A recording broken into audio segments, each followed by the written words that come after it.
कामाचे तास वाढवणे सरसकट सर्वांच्या हिताचे आहे काय?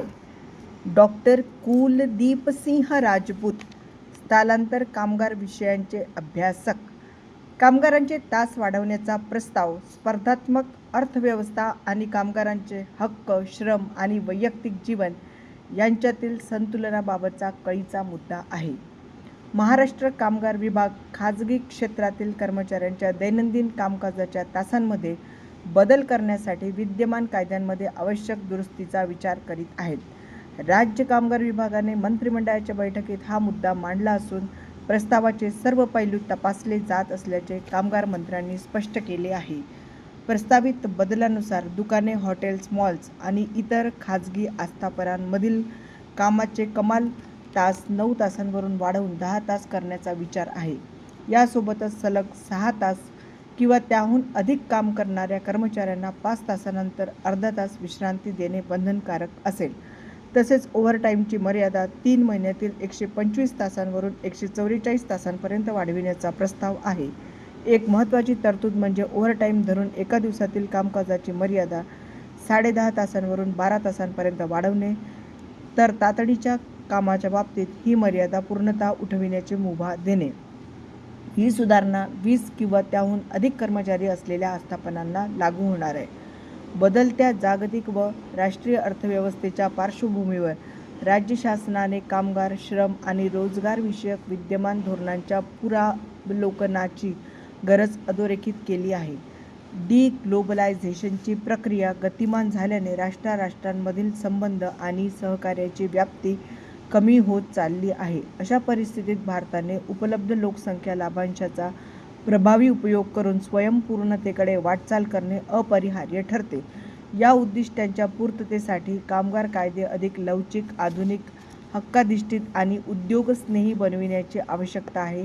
हे तर खरेच. उत्पादन क्षमतेत वाढ झाल्यास उद्योगांचा विस्तार वेगाने होऊन रोजगार निर्मितीला चालना मिळेल.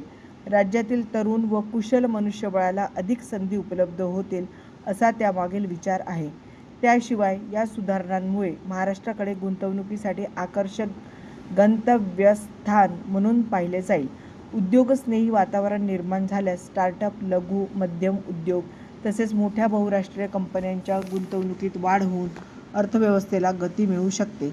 जास्तीत जास्त कामकाजाचे तास आणि श्रम उपलब्ध झाल्याने उपकरणे, वीज आणि पायाभूत सुविधा यांचा अधिक कार्यक्षम वापर वाढेल. प्रस्तावित बदलांनुसार कामगारांना त्यांना जादाच्या वेळेसाठी कायदेशीर हक्कानुसार वेतन मिळणे सुनिश्चित होईल आणि कामगार नियोक्ता संबंध अधिक पारदर्शक बनतील. राज्याचा कर महसूल, निर्यात क्षमता आणि आर्थिक विकास दरही उंचावेल. अर्थात याला दुसरी बाजूही आहेच. राज्य कामगार विभागाने प्रस्तावातील संभाव्य जोखीमांचे मूल्यांकन करून कामगारांच्या आरोग्यविषयक आणि सामाजिक पैलूंचाही गांभीर्याने विचार करणे गरजेचे आहे. कामाचे तास वाढविल्याने उत्पादन क्षमता हमखास वाढेलच असे नाही. उलट अनेक अभ्यास दर्शवितात की अधिक तासांच्या कामावर कामगारांची कार्यक्षमता कमी होऊ लागते. उत्पादकता वाढविण्यासाठी त्या प्रक्रियेतील कार्यसंस्कृती आणि मानसिकता पूरक व्हावी लागते. त्यासाठी सर्व पातळ्यांवर प्रयत्न करावे लागतील. भारतात अजूनही तरुणांची लोकसंख्या लक्षणीय असली तरी शिक्षण, प्रशिक्षण, रोजगारात असलेल्या तरुणांचे प्रमाण जवळपास 30% आहे.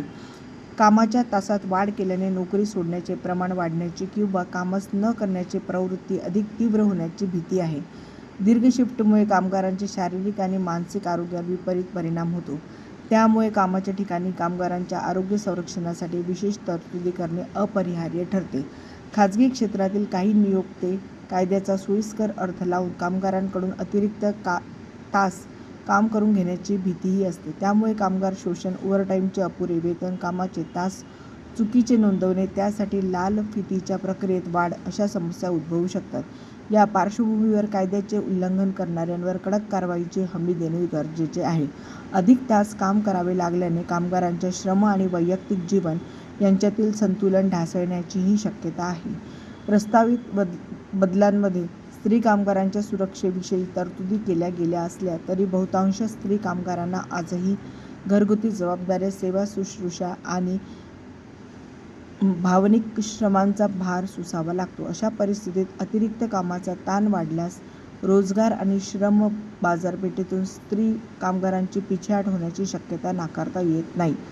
त्यामुळे कामगार विभागाने कायदा बदलाची केवळ तांत्रिक प्रक्रिया पूर्ण न करता कायद्यातील बलस्थाने समोर आणत त्याच्या प्रभावी अंमलबजावणीसाठी सखोल चर्चा आणि पारदर्शक धोरणात्मक प्रक्रिया घडून आणावी. डॉ. कुलदीप सिंह राजपूत, लोकमत.